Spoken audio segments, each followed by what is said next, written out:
भारतीय शेअर बाजारात सलग दुसऱ्या दिवशी मंगळवारी 16 एप्रिलला कमजोरीचा कल कायम असून आजही बाजाराच्या दोन्ही निर्देशांकाची ओपनिंग घसरणीच्या लाल रंगात झाली। शेअर बाजारातील व्यवहार मंगळवारी कमजोर नोटवर सुरू झाले।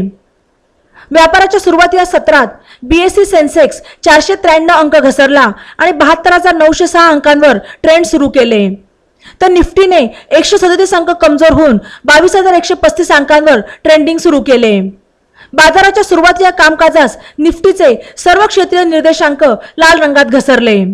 बाजाराच्या सुरुवातीच्या कामकाजात Nestle India, Bharti Airtel, Titan, Cipla, Eicher Motors, Doctor Reddy's आणि डिव्हिज लॅबच्या शेअर्सनी नफा नोंदवला। तर LTI, Mindtree, TCS, Infosys, Kotak Bank, Bajaj Finance, NTPC आणि इंडसइंड बँकेचे शेअर्स टॉप लुझर्स ठरले।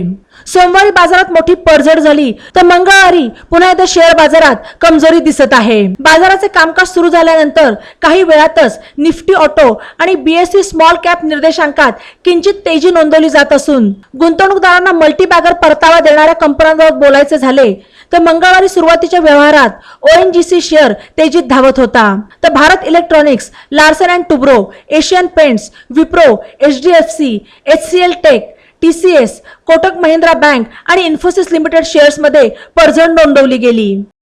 बातम्यांसाठी ई नवा मराठा यूट्यूब चॅनलला सबस्क्राईब करा आणि बेल आयकॉनवर प्रेस करा।